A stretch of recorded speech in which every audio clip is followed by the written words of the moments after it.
Assalamualaikum warahmatullahi wabarakatuh.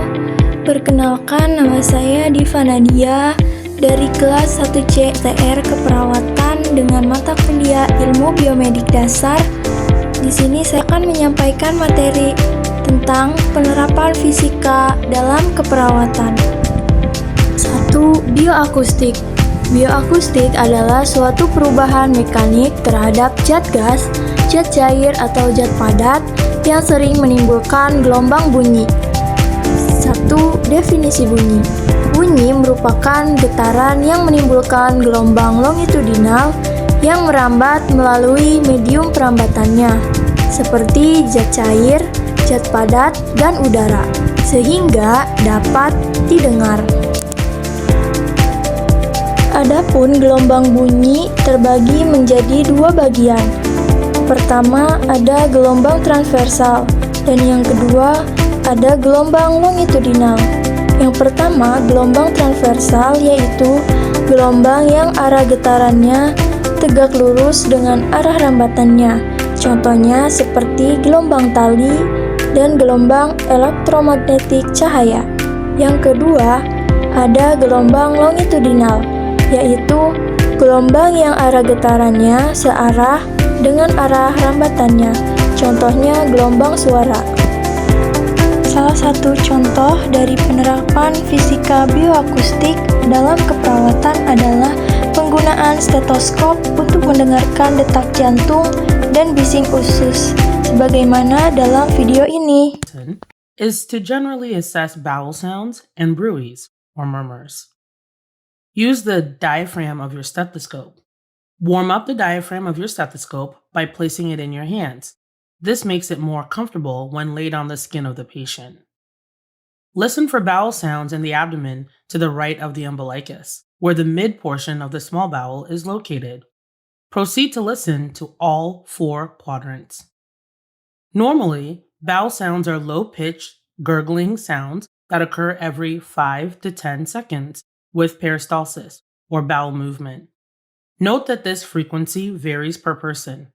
Therefore, listen for at least 2 minutes before concluding that the bowel sounds are absent. Absence of bowel sounds for greater than 2 minutes of listening may indicate that there is no peristalsis, which usually implies an ileus. Very high-pitched bowel sounds can be associated with a mechanical obstruction, such as a small bowel obstruction, which increases the volume and frequency of bowel sounds. Here is a demonstration of auscultation of all four quadrants. Auscultation for bruits is an important part of the exam. A bruit is an abnormal swishing or blowing sound from blood flowing through a narrow or partially occluded artery. It can be thought of as a vascular murmur. Please note, a bruit is auscultated or heard versus a thrill, which has a similar pathology but is palpated. There are 5 areas in the abdominal exam to auscultate a bruit: the aorta, bilateral renal arteries, bilateral iliac arteries, hepatic artery, and the splenic artery. Place the stethoscope about 2/3 down from the xiphoid, or epigastrium, between it and the umbilicus for the aorta. Place the stethoscope about 3 centimeters superior and lateral to the umbilicus on both the left and right side for the bilateral renal arteries. On some people, this may be approximated by drawing an imaginary line down the point just proximal to the midclavicular line. Place the stethoscope about 3 centimeters inferior and lateral to the umbilicus on both the left and right side for the iliac arteries. Place the stethoscope along the right costal margin, laterally at approximately the midclavicular line for the hepatic artery. Place the stethoscope along the left costal margin, approximately 2 centimeters inferior and lateral, moving posteriorly to the midclavicular line. This accounts for the posterior location of the spleen for the splenic artery. Auscultate for bruits over the aorta, bilateral renal arteries, and bilateral iliac arteries.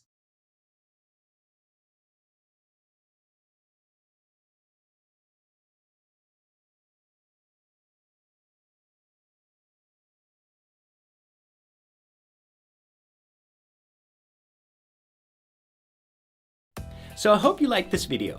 absolutely make sure to check out the course this video was taken from and to register for a free trial account which will give you access to selected chapters of the course. If you want to learn how MedMastery can help you become a great clinician, make sure to watch the About MedMastery video. So thanks for watching, and I hope to see you again soon.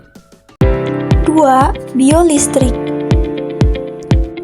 Adapun pengertian biolistrik adalah daya listrik hidup yang terdiri dari pancaran elektron-elektron yang keluar dari setiap titik tubuh, titik energi, dan muncul akibat adanya rangsangan penginderaan. Begitu juga dengan rumus atau hukum dalam biolistrik. Hukum OHM menyatakan bahwa perbedaan potensial antara ujung konduktor berbanding langsung dengan arus yang dilewati dan berbanding terbalik dengan tahanan dari konduktor. Dan rumusnya dapat kalian lihat ya. Contoh aplikasi biolistrik, sistem koordinasi syaraf, otak, dan otot. Ada 2, yaitu ada terapi listrik dan instrumentasi medis. Untuk lebih lanjutnya, dapat kalian lihat dari video ini ya.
Biooptik.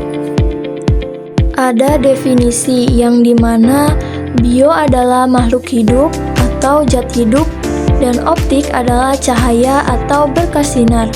Fokus utama di biooptik adalah terkait dengan indera penglihatan manusia, yaitu mata. Adapun klasifikasi terbagi menjadi 2. Yang pertama ada optimal geometrik, yaitu mempelajari sifat-sifat perambatan cahaya seperti pemantulan, pembiasan, serta prinsip jalannya sinar-sinar. Yang kedua ada optimal fisik, yaitu menghitung ciri-ciri fisik dari cahaya. Analogi yang dimana Sistem optik mata serupa dengan kamera, bahkan lebih mahal karena mata bisa mengamati objek dengan sudut yang sangat besar. Tiap mata mempunyai kelopak mata dan cairan lubrikasi. Dalam 1 detik, dapat memfokuskan objek berjarak 20 cm. Mata sangat efektif pada intensitas cahaya 10:1. Diafragma mata diatur secara otomatis oleh iris, dan bayangan yang terbentuk oleh mata akan diteruskan ke otak. Contoh-contoh alat optik ada 2. Yang pertama ada optik alami, yaitu mata, dan optik buatan seperti kacamata, kamera, lup atau kaca pembesaran, mikroskop, teropong, dan yang lainnya. Untuk contoh yang lainnya, dapat kalian lihat dan simak dalam video ini. Mata merupakan salah satu alat optik manusia yang sangat canggih. Mata ini berfungsi sebagai indera penglihatan untuk dapat melihat apapun, selama itu dalam batas wajar, tidak terlalu kecil. Ini gambar mata serta bagian-bagiannya, teman-teman. Kemudian ini adalah bayangan yang ditangkap oleh mata. Selanjutnya yang kedua adalah kamera. Nah, ini contoh kamera. Teman-teman pasti sangat suka sekali ya dengan kamera ya. Baik, kamera merupakan salah satu alat optik yang dapat memindahkan atau mengambil gambar dan menyimpannya dalam bentuk file, film, ataupun print out. Kamera yang menggunakan lensa positif dalam membentuk suatu pembentukan bayangan.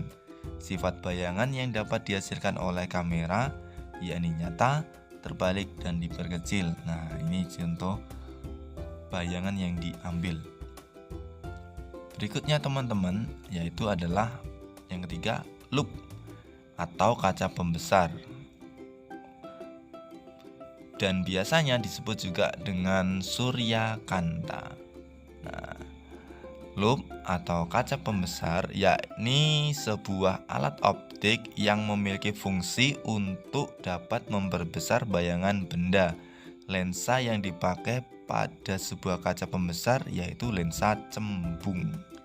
Bayangan yang dapat dihasilkan oleh kaca pembesar bersifat maya, tegak, dan diperbesar. Nah, ini adalah contoh pengambilan gambar ketika penggunaan loop, gambar akan tampak lebih besar gitu ya teman-teman ya.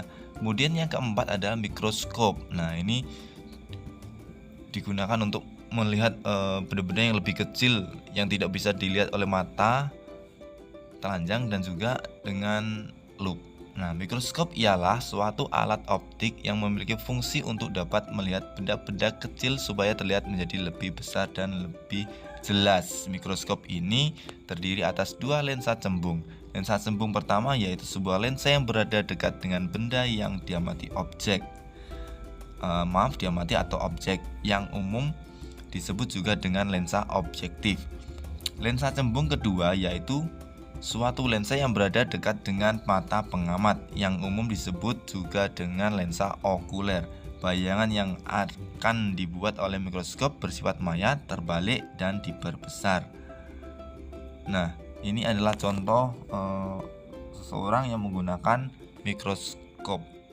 Nah, ini adalah contoh penampakan mikroskop jika kita melihatnya teman-teman ya. Ini tidak bisa dilihat dengan mata terbuka atau mata telanjang gitu ya, tidak bisa. Harus menggunakan alat yaitu mikroskop. Kalau menggunakan lupa aja belum kelihatan.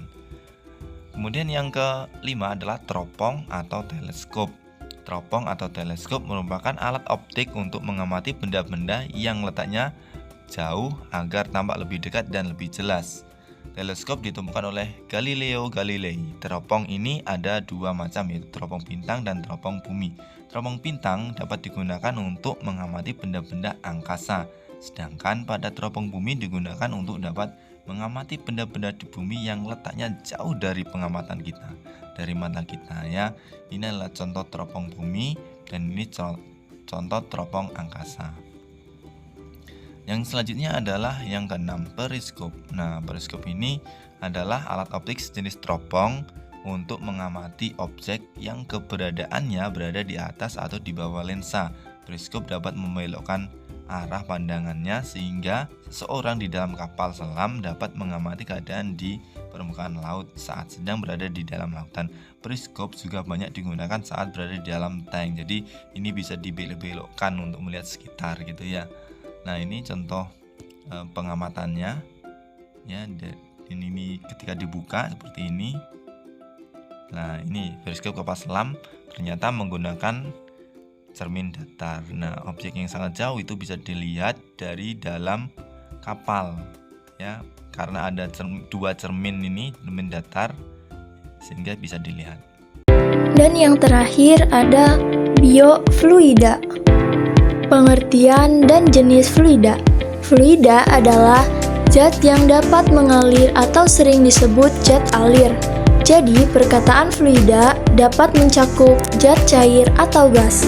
Fluida dibedakan menjadi dua jenis, yaitu satu, fluida statis, yaitu fluida yang tidak bergerak.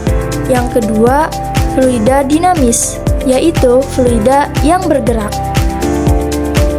Contoh fluida dinamis misalnya terdapat pada sayap pesawat terbang, sebagaimana dalam video ini. Karya pesawat pertama kali diciptakan oleh Wilbur Wright dan Orville Wright yang merupakan dua bersaudara. Penemuan ini tepatnya pada tahun 1903 di kota Kitty Hawk menempuh penerbangan jarak dekat selama 12 detik dengan ketinggian 37 meter. Pesawat ini bisa terbang karena bentuk sayapnya yang disebut airfoil. Pesawat tersebut pada awalnya dinamai Wreck Flyer, tetapi sekarang lebih populer dengan nama Kitty Hawk. Setelah penemuan oleh Wright bersaudara, begitu banyak modifikasi dari berbagai bagian yang tujuannya memang sebagai transportasi udara. Sampai saat ini, pesawat terbang merupakan moda transportasi primadona dengan banyaknya bandara modern penunjang sarana transportasi udara. Pesawat bisa terbang karena dipengaruhi oleh beberapa gaya yang bekerja pada pesawat.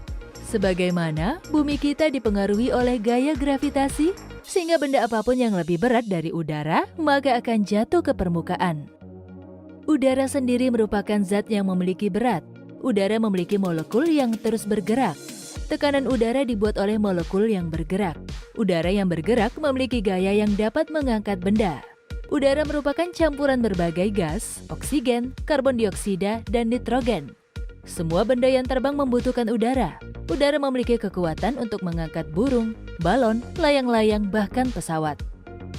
Sebuah pesawat bisa terbang dan tetap berada di udara dipengaruhi oleh gaya. Gaya-gaya tersebut membuat badan pesawat bisa mengudara dengan baik. Berat pesawat adalah gaya yang diciptakan oleh tarikan gravitasi menuju pusat bumi. Ketika gaya dorong yang dihasilkan mesin lebih besar dari gaya hambat, maka pesawat bergerak maju. Ketika gerak maju cukup untuk menghasilkan gaya angkat yang lebih besar dari berat pesawat, maka pesawat bergerak ke atas. Gaya hambat adalah gaya yang dihasilkan oleh hambatan udara terhadap gerakan maju pesawat. Pesawat terbang memiliki dua komponen yang berbeda, yaitu mesin dan sayap dengan fungsi yang berbeda. Mesin pesawat dirancang untuk menggerakkan pesawat ke depan dengan kecepatan tinggi.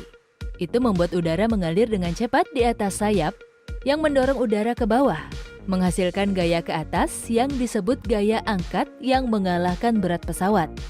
Jadi, mesinlah yang menggerakkan pesawat ke depan, sedangkan sayap menggerakkan pesawat ke atas. Sayap adalah kunci untuk membuat sesuatu terbang. Tapi, bagaimana cara kerjanya? Kebanyakan sayap pesawat memiliki permukaan atas yang melengkung dan permukaan bawah yang lebih datar.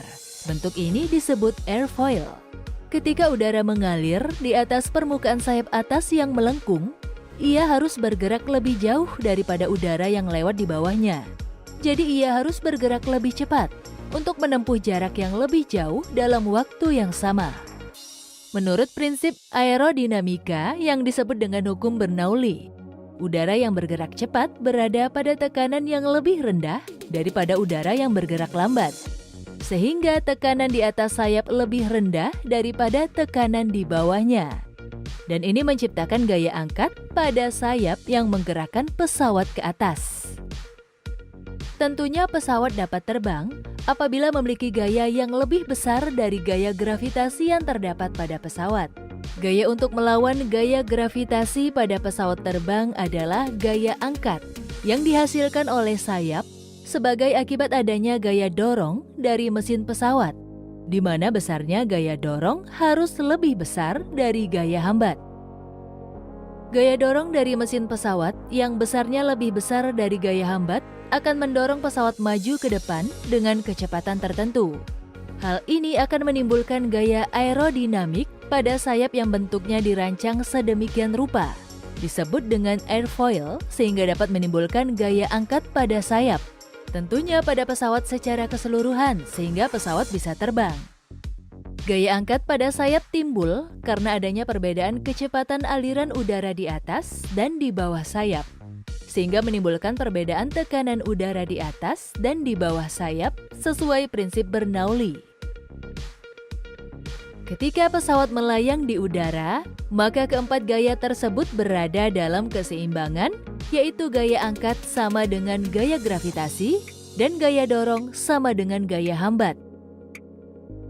Sebuah pesawat dapat mengudara dengan sempurna, tentu ada komponen-komponen yang mendukung. Sayap.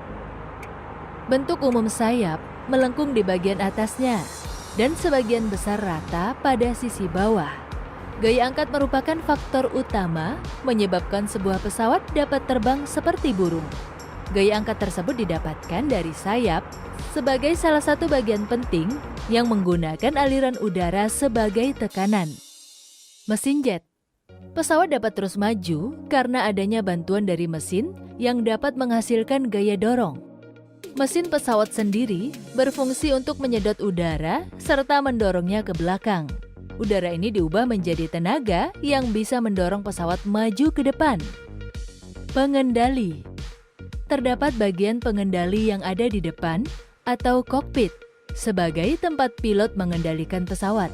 Di ruangan pengendali ini, pilot dapat merubah posisi sayap untuk menyesuaikan pergerakan pesawat agar pesawat bisa belok ke kiri atau ke kanan, ke atas atau ke bawah. Terdapat 3 bagian untuk mengendalikan pesawat. Aileron yang digunakan untuk membelokkan pesawat ke kiri atau ke kanan. Rudder digerakkan sesuai dengan aileron guna menunjang pergerakan pesawat ke kiri dan ke kanan. Elevator yang berfungsi mengontrol naik turunnya pesawat. Menurunkan elevator berarti membuat pesawat condong ke bawah dan memungkinkan pesawat turun. Sebaliknya, menaikkan elevator membuat pesawat mengarah ke atas. Dewasa ini penggunaan jasa transportasi udara telah menjadi semakin umum di masyarakat. Karena semua usia dan kalangan masyarakat bisa menggunakan alat transportasi udara yang satu ini. Dengan memanfaatkan gaya-gaya yang bekerja pada pesawat, membuat pesawat dapat terbang. Gaya dorong, gaya angkat, gaya gravitasi, dan gaya hambat. Bagian-bagian dalam pesawat memiliki peran serta fungsi masing-masing yang membuat pesawat dapat terbang dengan mudah. Mungkin itu saja materi yang dapat saya sampaikan. Terima kasih. Wassalamualaikum warahmatullahi wabarakatuh.